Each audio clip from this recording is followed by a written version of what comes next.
It's Friday, the 22nd of August. Welcome to the President's Daily Brief. I'm Mike Baker, your eyes and ears on the world stage. All right, let's get briefed. First up, Russia's latest demand in the Ukraine negotiations is so moronic that it threatens to collapse the fragile push for peace before it even has a chance to take shape, which, of course, could be Putin's intention. We'll have the details. Later in the show, the U.S. Navy's push for autonomous warships was billed as the future of naval warfare, but insiders say the program is falling far short. Plus, a new report reveals a covert North Korean missile base near the Chinese border capable of striking the U.S. mainland. And in today's back of the brief, the DOJ is probing claims that D.C. police cooked the books on crime numbers well before Trump's current crackdown on crime in the city. But first, today's PDB Spotlight. I'm going to start off today with an issue that's going to be critical for the ongoing negotiations between Russia and Ukraine, and that's the issue of security guarantees. Now, by security guarantees, we're talking about concrete, specific assurances, whether it's through treaties or military commitments or international monitoring, that Ukraine's sovereignty will be defended against future Russian aggression once the shooting stops. As we reported earlier this week, after the Trump-Putin summit in Alaska, there were signs that Moscow was softening on the matter. President Putin reportedly agreed to allow more, quote, robust security guarantees for Ukraine, a shift that many saw as one of the most notable outcomes of that meeting. President Trump's special envoy, Steve Witkoff, described Putin's move as, quote, game-changing. According to Witkoff, the Russian leader had signaled he would accept a framework allowing the U.S. and Europe to extend something akin to NATO's Article 5 protection to Ukraine. But, for context, Article 5 says that an attack on one alliance member is considered an attack on all. So, in theory, this would mean Ukraine could count on a collective response from the West in the event of another Russian invasion. Now, does that sound like something that Putin would agree to? Possibly not. But, of course, the devil, as we know, is in the details. The sticking point now is who exactly would provide these guarantees, and how binding would they be? European leaders have floated the idea of a, quote, coalition of the willing, a group of countries ready to commit troops, resources, or deterrence measures to back up Ukraine. That sounds fine on paper, as do many things, but not everyone is eager to put boots on the ground in Eastern Europe. President Trump has already said that U.S. boots on the ground would not be a part of the U.S. security plan. And then there's Russia's position, which is, let's see, what's the word I'm looking for? Is it absurd? Yes, which, oddly enough, in Russian is absurdna. Now, this week, Moscow's foreign minister, Sergei Lavrov, declared that Russia must be included in any security arrangement for Ukraine. He said, quote, seriously discussing issues of ensuring security without the Russian Federation is a utopia, a road to nowhere, end quote. Actually, Sergei, the road to nowhere is thinking that Putin actually wants to negotiate a peaceful settlement to his invasion. Think about Lavrov's comment for a moment. Russia, the country that launched the invasion in the first place, now wants a seat at the table guaranteeing Ukraine's security. It's a bit like, as the old saying goes, letting the arsonist oversee the fire department. Lavrov even pointed back to the early days of the war in 2022, when Moscow and Kyiv briefly held peace talks. Back then, a draft treaty proposed barring Ukraine from joining NATO or hosting foreign troops, while a group of guarantor states, including Britain, China, the United States, France, and yes, Russia, would pledge to defend Ukraine if it were attacked again. And of course, it's been attacked by Russia. Look, you can't make this crap up. But the Russians tried to insert an extra clause that all guarantor states, including Moscow, would have to unanimously approve any military intervention. Seriously, I once again say you can't make this crap up. In practice, that would have meant Russia could invade Ukraine again and then use its veto to block any rescue effort. In other words, total control over Ukraine's security. Now, that's an obvious non-starter for Kyiv, not to mention for any sane person. Fast forward to today, and Moscow seems to be reviving parts of that same old playbook. According to reports, they're also eager to bring China into the equation. Well, why wouldn't they? But Ukrainian President Zelensky has already pushed back on that idea.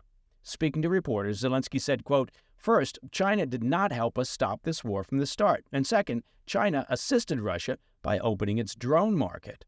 We don't need guarantors who do not help Ukraine and did not help Ukraine at the time when we really needed it, end quote. Of course, he failed to mention that China is currently the #1 consumer of Russian oil, which, of course, keeps Putin's war machine functioning. Meanwhile, Europe is wrestling with its own hesitations. It's just like a land of dysfunction. Some officials have floated the possibility of sending European peacekeepers into Ukraine as part of a deal. But that idea has sparked fierce debate, especially in Germany. Well, as you can imagine, the country is still haunted by its past, and the prospect of deploying German soldiers into Ukraine has triggered intense political pushback. Chancellor Friedrich Merz has said he's open to German participation in a potential mission, but stressed that any decision would require broad coordination with European partners and careful consideration within his own coalition government. That cautious tone reflects just how difficult it will be to hammer out a consensus among European allies. So, you ask, where does that leave the talks? Well, answer is nobody knows. But on one hand, Putin's apparent willingness, if for some reason you take him at his word, to allow stronger guarantees represents progress, as the envoy Steve Witkoff has indicated. Well, that at least compared to Moscow's earlier hardline stance, I suppose that could be considered some progress. But on the other hand, Russia's demand to sit inside the guarantee system and its push for China's involvement, well, could be, or did I mean to say should be, poison pills that derail the whole effort. At the heart of the issue is trust, or the complete lack of it. For Ukraine, any guarantee that includes Russia is, well, meaningless, because the aggressor obviously can't be the protector. For Europe, the question is whether they're ready to commit in ways that go beyond rhetoric, potentially even putting boots on the ground to deter a future attack. And for the U.S., the challenge is balancing support for Ukraine with the risk of getting pulled deeper into Europe's security architecture at a time when Americans seem to be understandably tired of foreign entanglements. All right, coming up after the break, the U.S. Navy's high-tech drone fleet is reportedly floundering, and new evidence points to a secret North Korean missile base capable of hitting the U.S. I'll be right back. Hey, Mike Baker here. Let me take just a moment of your time to talk about protecting your hard-earned assets. Now, you've probably noticed out there in the big wide world, there's a little bit of turmoil in the economy, right? Trade wars, tariffs back and forth. We've got the Federal Reserve. They're a bit at odds with the White House. You've got uncertainty over employment numbers and a volatile stock market. You're starting to get the picture. It's at times like these when it's important to think about your assets and how to protect them. And one way to do that is through diversification. And I'm here to suggest that you consider diversifying with gold from the Birch Gold Group. They're the precious metals specialists. Look, for decades, gold's been considered a safe haven in times of economic stagnation or global uncertainty.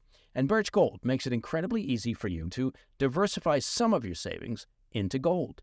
If you have an IRA or maybe an old 401k, you can convert that into a tax-sheltered IRA in physical gold. Or, like a lot of folks, you can just buy gold and store it safely at home. First, you want to get yourself educated. And Birch Gold can send you a free information kit on gold. Just text PDB to the number 989898. Again, that's PDB to 989898. Consider diversifying a portion of your savings into gold. Text PDB to 989898. Welcome back to the PDB. The U.S. Navy's drive to field a fleet of autonomous drone boats is hitting rough waters. See what I did there? It's a very clever pun. With crashes, software failures, and leadership shakeups, exposing cracks in a program once billed as critical to countering China. According to Reuters, during trials off California last month, one vessel froze mid-sea from a software glitch, only to be rammed by another sea drone before crashing into the water. Well, that doesn't sound good. Just weeks earlier, a support boat capsized when a Black Sea Technologies craft suddenly accelerated, pitching its captain overboard. Several sources familiar with the incident confirmed that no injuries were reported. Still, both mishaps spotlight recurring failures in the Navy's attempt to synchronize onboard systems with external software meant to guide them. U.S. Navy officials insist the crashes stem from a mix of coding failures and human error. Well, that's reassuring. a reminder of just how hard it is to choreograph swarms that can move and fight without direct human command. That vision is far more ambitious than Ukraine's $250,000 kamikaze-style sea drones, which are speedboat-like craft that have crippled Russia's Black Sea fleet at about $250,000 a pop. That's a real bargain. By contrast, the American prototypes run several $1 million apiece. What? Expensive, over-budget defense projects managed by expensive defense contractors? Well, that's unheard of. But software glitches are not the Navy's only problem. The program has been plagued by leadership turmoil and growing skepticism inside the Pentagon.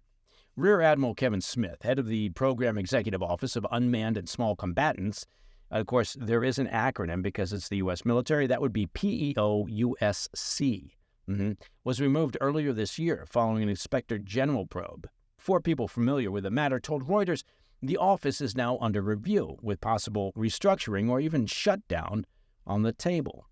Those internal rifts spilled into public view this spring when PEOUSC, that just rolls off the tongue, trumpeted a successful software demo on LinkedIn.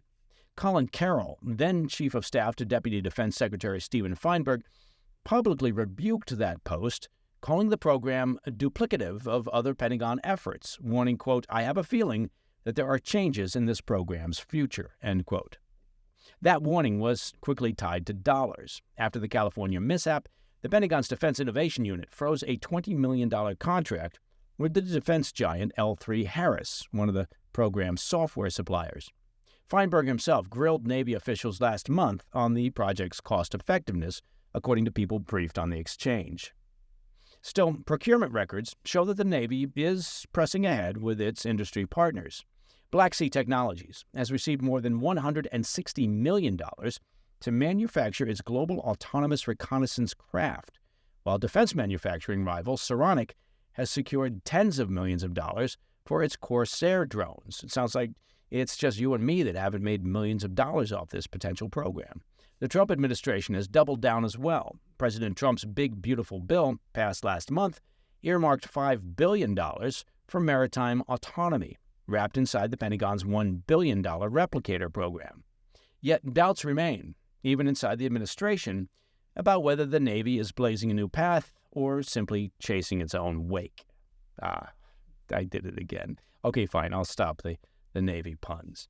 And then there's Ukraine. President Zelensky has pitched Washington on a colossal $50 billion drone co-production deal, envisioning 10 million drones churned out over 5 years after its war with Russia ends. He's floated an even broader $90 billion defense package covering missile defense and aviation. Now, as we've discussed, Trump has signaled America will buy Ukrainian drones once exports begin, a move that Kyiv says will boost its industry and tether U.S. intelligence to Eastern Europe. But for now, America's dream of an autonomous fleet remains just that. It's a work in progress, plagued by glitches and reshuffled leadership and mounting doubts within its own ranks, as rival China continues its efforts to redefine naval warfare. Okay, turning to North Korea. A new report reveals Kim Jong-un's regime has been quietly operating a massive ballistic missile base near the Chinese border that could pose a nuclear threat to the U.S. mainland. The Sinpungdong Missile Operating Base, tucked less than 20 miles from China in the regime's North Pyongan province, could house as many as 9 intercontinental ballistic missiles and their mobile launchers alongside thousands of troops, researchers from the Washington-based Center for Strategic and International Studies revealed on Wednesday. While the missiles are not believed to be currently fitted with nuclear warheads, they are designed to carry them. Satellite imagery traces construction of the complex back to 2004, with the site fully operational just a decade later and still, quote, active and being well maintained by North Korean standards, according to the report. It spans some 5,400 acres, which, for reference, is larger than New York's JFK Airport, but with fewer Starbucks. Some entrances are camouflaged with brush and trees, only for them to appear more visible in imagery during winter, when, of course, foliage dies back. CSIS said weapons stationed there could include the nuclear-capable Hwasong-15, along with a Hwasong-18 or even an undisclosed new system. In wartime, Launchers would likely disperse to pre-surveyed sites, rendezvous with warhead transport units, and then conduct their firing operations. The report's warning was blunt, reading, quote, "These missiles pose a potential nuclear threat to East Asia and the continental U.S." The site's secrecy underscores the gaps in international oversight despite sanctions and UN monitoring. Sinpungdong remained undetected until now, a sobering sign of Pyongyang's unchecked missile progress. The think tank identified the base as just one piece of a broader so-called missile belt consisting of 15 to 20 facilities anchoring Kim's nuclear deterrent. North Korea, by estimates from the Stockholm International Peace Research Institute, has about 50 assembled nuclear warheads and enough physical material for 40 more, numbers that underscore the depth of its sanctioned arsenal. Since denuclearization talks collapsed between President Trump and Kim back in 2019, the regime has steadily advanced its arsenal in defiance, of course, of sanctions. The Hermit Kingdom has also been busy strengthening their military ties with Russia, including signing mutual defense pacts, sending arms and troops to the battlefield in Ukraine, all in exchange for potential missile expertise and weapons technology. And as we discussed earlier this week, Kim has now ordered a, quote, accelerated buildup of his nuclear arsenal, timed to coincide with the ongoing U.S.-South Korean joint military exercises that occur every year that North Korea routinely denounces as invasion rehearsals. It's likely that Kim is emboldened in part by the American strikes on the 3 Iranian nuclear facilities back in June, reinforcing his view that nuclear capability is his regime's ultimate shield. Now, coming up next in the back of the brief, the federal investigators are asking if D.C. crime numbers were faked well before Trump put the city under federal control. We'll have more on that when we come back. Hey, Mike Baker here. Now, you probably noticed that just around the corner is Labor Day. And Labor Day is that one American holiday where we celebrate hard work by, not working. And while no one's quite sure what we're supposed to be doing, grilling, resting, shopping for mattresses, we do know this. Tri-Tails Beef, a terrific company, is giving away a free prime ribeye when you order either their Freedom Box or the Pitmaster Grill Out Pro, now through September 1st. Now, Tri-Tails is a 5th-generation, family-run Texas ranch. It's real people. No corporations, no middlemen, no fluff. Just pasture-raised, grain-finished, dry-aged beef delivered straight from their Texas ranch to your home. Their amazing steaks will make your Labor Day grill the most American thing since pickup trucks and porch flags. Now, one heads up. There's no shipping on September 1st or 2nd because you know what? Ranchers, well, they deserve some time off too. Head to trybeef.com. That's trybeef.com and grab your box. And by the way, you can even order the President's Daily Brief box. It's true. It's chock full of my favorite steaks. Now, this Labor Day, don't settle for shrink-wrapped steak from some mega store. Get the real stuff, straight from the Tri-Tails Ranch to your home. In today's Back of the Brief, the Justice Department has opened an investigation into whether Washington, D.C.'s police department manipulated crime data to make the Capitol appear safer. The inquiry follows President Trump's accusation that leaders in the district engineered a, quote, false illusion of safety for doctoring crime stats. In a Truth Social post, he warned, quote, this is a very bad and dangerous thing to do, and they are under serious investigation for so doing, end quote. And Trump went further still, declaring, quote, just days ago, Washington, D.C. was the most unsafe city in the U.S. and perhaps the world. Now, in just a short period of time, it is perhaps the safest and getting better every single hour, end quote. As our regular listeners will remember, the Department of Justice investigation takes on added significance after Trump federalized the Metropolitan Police Department, the MPD, on the 11th of August, invoking Section 740 of the District of Columbia's Home Rule Act. President Trump called that date Liberation Day in D.C., and for 30 days has placed local police, 800 National Guard troops, and federal law enforcement under his direct command. That move comes in response to a string of high-profile killings that have rocked the Capitol since 2020. But whispers of data manipulation predated Trump's takeover. Greg Pemberton, chairman of the D.C. Police Union, told NBC News that police commanders had for some time pressured officers to downgrade crimes in official reports. He put it bluntly, stating, quote, instead of taking a report for a shooting or a stabbing or a carjacking, they'll order that officer to take a report for a theft or an injured person to the hospital or felony assault, which is not the same type of classification. And those damning claims line up with the suspension of D.C. Police Commander Michael Pulliam in mid-May after allegations that he falsified crime data in his district. Pulliam has denied wrongdoing. As we've been tracking, the capital's violent crime levels have long drawn national scrutiny. Washington recorded nearly 200 homicides in 2020, then a two-decade high of 274 in 2023. Killings in the district fell 31% in 2024 to 187. Yet, as I mentioned last week, if the district were treated as a state, which there are people who would like it to be a state, it would still top the nation in murder rates, rivaling levels seen only in Mexico. And while broader crime trends show declines, the Council on Criminal Justice reported that lethality, defined as the number of homicides relative to aggravated assaults and robberies, rose 38% between 2018 and 2024, and an astonishing 341% since 2012. Are you keeping score? Because there is going to be a test after all this.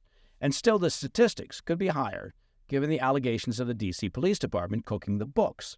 Trump seems to think so, as he dismissed the city's reported crime reductions as nothing more than, quote, phony statistics. At an Oval Office press conference earlier this month, he stated, quote, Washington, D.C. is at its worst point, and it will soon be at its best point. You're going to have a crime-free city, end quote, referencing his federalization of the police department. And just last night, Thursday, the president joined National Guard units on patrol through the Capitol, staging what he called proof of his crackdown success to rid the city of crime and signaling that there is indeed a new sheriff in the district. And that, my friends, is the President's Daily Brief for Friday, the 22nd of August. Now, if you have any questions or comments, please reach out to me at pdb@thefirsttv.com. And once again, we have made it successfully to the end of the week. And once again, your reward, of course, is a brand new episode of America's favorite weekend news show, the PDB Situation Report. The latest episode launches this evening at 10 p.m. on the First TV, and as always, you can catch it and past episodes on America's favorite YouTube channel at President's Daily Brief and podcast platforms everywhere. We've got Ryan Macbeth, military analyst extraordinaire, and John Lott from the Crime Prevention Research Center. Great guests, great conversations. I hope you can tune in. I'm Mike Baker, and I'll be back later today with the PDB Afternoon Bulletin. Until then, stay informed, stay safe, stay cool. Hey, thanks for tuning in. If you enjoyed this video, don't forget to hit that like button and leave a comment, a really positive, nice, and kind comment. That would be appreciated. And if you're not already subscribed to our channel, make sure to subscribe and turn on notifications so you don't miss any of our daily updates.